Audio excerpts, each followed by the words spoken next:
찌양 협박 사건으로 검찰총장도 철저하게 수사를 주문했다 기사가 좀 보도가 되었는데 네네. 현재 요 사건 좀 어떻게 보시나요? 지금까지 보도 상황이라든가 찌양이 낸 입장문, 찌양을 협박했다고 하는 유튜버들의 통화를 녹음한 내용들 이런 걸 들어보면 네네. 찌양이 피해를 입었다는 생각이 좀 들어요. 저는 이 사건을 검찰총장께서 검찰에 직접 수사해서 네. 엄정하게 수사해서 진실을 밝히고 음. 책임질 사람은 구속 수사까지 해라. 이렇게 지시한 게 네. 되게 유의미하다고 봅니다. 이미 아. 시대가 네. 유튜브 시대로 접어들었어요. 그러다 보니까 인제 이 유튜브를 하는 유튜버들 중에 일부가 네. 불법적인 명예훼손 이런 걸 하는 음. 경우들이 좀 심각해지고 있는 것도 사실이거든요. 그리고 음. 유명 유튜버를 이런 식으로 협박해서 돈 뜯어내고 그리고 특히 네. 사적 제재 이런 채널을 운영하시면서 공명정대하게 사적으로 뭐 폭로한다 이렇게 말씀을 하시는데 실제로는 뒤로는 이렇게 돈 뜯어내고 만약에 이런 일이 있었다고 하면 네. 이건 당연히 구속해야죠. 엄벌을 받아야 될 사안인 거고요. 이거는 음.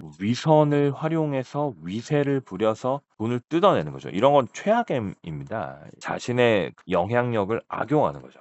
이런 거는 아. 나쁜 거고 검찰에서 찌양 사건 수사하면서 네. 나름의 경고 메시지도 주고 이 음. 유튜브가 이렇게 활성화된 시대에 맞춰서 일종의 리딩 케이스 같은 걸 하나 만들어 줬으면 음. 좋겠습니다. 어제 기사 보니 서울중앙지검에 이제 고발돼 수사받고 있는데 네. 수원지검에서 이송 요청을 좀 했더라고요. 사회적으로 이슈가 되고 있고 네. 국민적인 관심이 집중되고 있는 사건 같은 경우에는 네. 직접 수사를 나서는 경우들이 있습니다. 네. 수원지검이 이 네. 유튜버 구제역 이 사람과 관련된 수사를 진행하고 있었던 게 있나 봐요. 통상 네. 사건이 여러 개가 다른 검찰청에 흩어져 있으면 네. 그거를 모으는 거는 잘 안 해요. 그런데 음. 모으는 경우들이 있습니다. 이 사람이 정말 문제가 있다. 음. 상습적으로 비슷한 행위들을 반복한다. 요렇게 되면 음. 구속할 거를 검토하게 되거든요.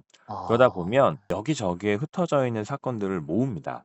그래서 아. A 검찰청에 있는 사건의 무게가 뭐 1이다. B 검찰청은 2다. C 검찰청은 3이다. 이랬을 때 네. 각각의 검찰청에서 처리하면 1, 2, 3 정도의 무게를 가진 사건이 되지만 음. 모으면 6 정도의 무게가 되는 사건이 되거든요. 요렇게 음. 되면 구속 같은 거를 검토할 수가 있어요. 지금 수원지검에서 유튜버 구제역 씨와 관련된 사건을 모은다는 거는 이거는 뭔가 약간 심상치 않습니다. 이게 구지역 포함해서 이게 어떤 혐의로 조사받는지 궁금해하거든요. 이게 네. 법률적으로 협박이랑 공갈이 좀 다른 건가요? 보통 우리가 공갈협박이라는 거를 하나의 일체화된 워딩처럼 좀 쓰잖아요. 법률적으로는 협박이랑 공갈이 좀 달라요. 아. 공갈은 협박에 재산 범죄를 추가하는 겁니다. 무슨 말이냐면 음. 협박해서 돈 달라고 하는 거죠. 협박은 그냥 위협만 하는 겁니다. 너 음. 폭로해 가지고 음. 너 유튜브 먹방 이런 거 못하게 만들 거야? 이거는 협박이죠. 너 내가 이렇게 폭로하는 건 안 할 테니까 나 돈 줘라. 요거는 음. 공갈이 되는 거예요. 찌양이 너무 안타까운 것도 물론 있지만 만약에 찌양이 본인이 직접 어떤 자유의사로 도움을 요청하면서 "돈을 주겠다."라고 만약에 주장하게 되면 이건 또 어떻게 되는 건가요? 협박이라는 게요. 겁을 주는 건데요. 말로 하는 거거든요. 협박이라는 건 기본적으로. 말이 음. 약간 아다르고 어다른 영역이 있어요. 그러다 보니까 음. 내가 폭로할 것 같은 태도를 보이면서 돈 달라고 하면 그건 협박이 되는 거고 내가 폭로를 막아주겠다는 식으로 이야기하면서 얘기를 하면 그거는 약간 도와준다는 개념이 되는 거고 내가 음. 도와주는 거에 대한 보수를 줘야 되는 거 아니냐라고 음. 이야기하면 이 사람이 정당한 일을 하면서 보수를 받는 거니까 죄가 안 되는 거고요. 근데 마치 음. 내가 폭로할 것 같은 태도를 보이면 이거는 내가 폭로할 것 같이 겁을 주는 거잖아요.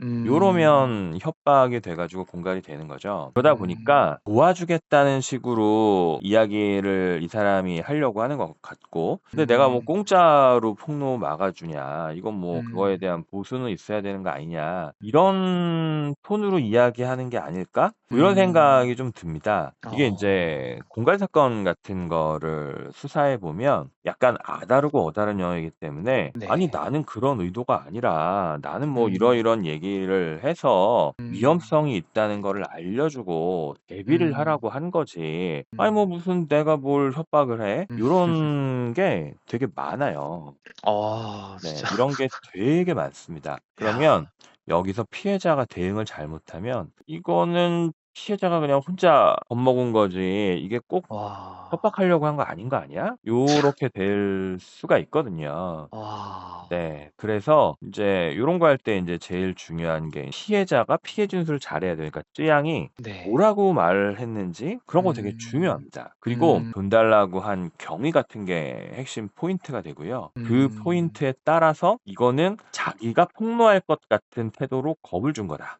아니면 음.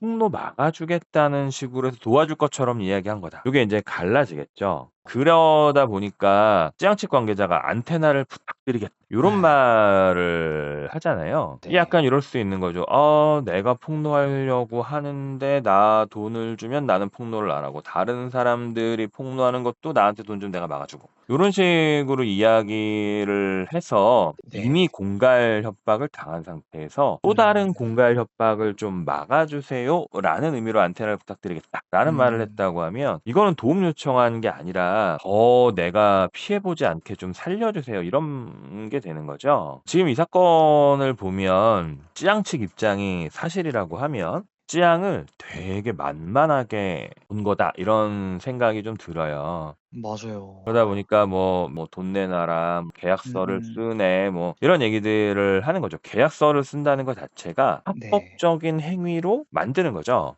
그러니까 음. 내가 협박을 해서 돈을 뜯어내면 계약서가 필요 없을 텐데 네. 계약서가 있으면 합법적인 계약에 따라서 한 게 되잖아요. 일종의 쉴드를 치는 거라고 할 수도 있을 거고 그리고 아무래도 계약서를 쓰면 그 계약에 음. 따라서 인제 돈을 받는 거니까 '그래서 이렇게 한 게 아닐까.' 이런 생각이 좀 듭니다.